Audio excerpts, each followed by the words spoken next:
Kaixo denoi, asteko albisteen errepasoarekin hasiko gara. Asteburu honetan emango dituzte jakitera pasileku parte hartze prozesuaren emaitzak. Ahalik eta herritar gehiengana heldu gura dute horretarako, aurkezpena pasilekuan bertan egingo dute. Pasileku parte hartze prozesuak utzitako emaitzak kalera aterako dituzte gaur. Hain zuzen, erakusketa antzeko bat egin nahi dute pasealekuan bertan 7:30 hasita. Eta, jakinarazi dutenez, jendearen iritzia jasotzeko ere baliatu gura dute aurkezpena.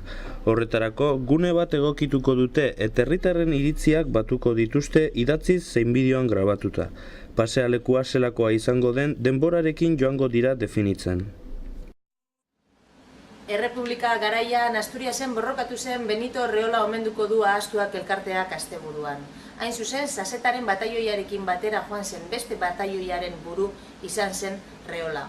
Orain, Sasetari egin zioten antzeko omenaldia egin nahi diote. Errepublikaren alde Asturiasen borrokatu zen batalioi bateko buru zen Benito Reola Hermosilla omenduko du Ahastuak 1936, 1967 elkarteak Domekan Gernika Lumoko batzarretzean. Kandido Sasetak gidatutako batalioiarekin batera, beste bat ere joan zen Oviedora, fasismoaren eta frankisten aurka borrokatzera. Benito Reola arabarra zen bigarren batalioi horretako buru.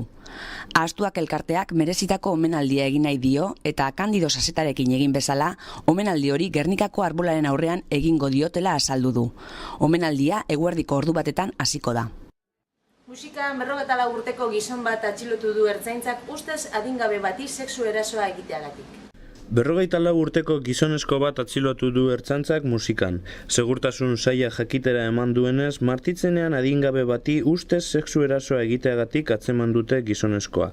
Zornotzatik Bilbora zioan trenean egin zion erasoa atxilotuak adingabeari. Trenean bakarrik geratu zirela aprobetxatuta immobilizatu egin zuela eta ukitzen hasi zitzaiola azaldu die adingabeak poliziei. Aurten sexu erasoa egiteagatik Busturialdean atxilotu duten laugarren pertsona da musikan atzemandakoa. Juan Kaltzada eguna egin zuten Juan de Zapatuan bigarren urtez eta balorazio ona egin dute antolatzaileek. Baskaririk ez zuten egin eta desafiorik ere ez kalea sarratzeko baimenik ez zutelako izan. Hala ere, Juan Kaltzada kalearen bigarren jaiaren balorazio positiboa egin dute antolatzaileek. Esan dutenez, iluntze aldera kalea jendez bete zen elektrotxarangaren doinuekin. Hurrengo urterako indarberrituta daudela esan dute.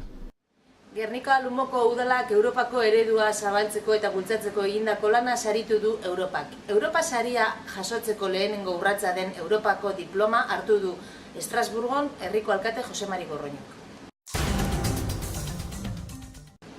Mundakan 225 igerilarik parte hartu dute Mundaka Swim zeharkaldian. Lehenengo urtez egin dute proba hori eta antolatzaileak pozik dira. Mundakako lehenengo swim zeharkaldian 225 igerilari elkartu ziren. Ibon Salazarrek irabazi du gizonezkoetan eta emakumezkoetan Madalena Musonsek. Salazarrek 27 minutu eta 51 segundutan egin zituen Bermeo eta Mundaka arteko 2 kilometro eta erdiak. Atzetik Julen Olaso heldu zen irabazlearen gandik 5 segundura. Hirugarrena bestalde Julen Zabalo izan zen, 28 minutu eta 3 segundutan egin zuen ibilbidea. Halaber, emakumezkoetan Magdalena Musonsek 31 minutu eta 56 segundutan amaitu zuen proba. Lehia estua izan zen nesken artean ere. Nerea Egia bigarren sailkatua Musonsen gandik 2 segundu eskasetara heldu baitzen helmugara. Hirugarrena Ainara Patzeti izan zen. Bestalde, Bermeo eta Mundakako lehen herritarrentzako sariak Andoni Begoña Bermeotarrak eta Carlos Posada Mundakarrak eskuratu zituzten. Asteburu honetan hasiko du Urdaibai Arraun Liga. Bartzelonan emango diote hasiera TKE Ligari. KE bat ligan berriz Elantxobek bigarren estropada lehiatuko du etxeko uretan.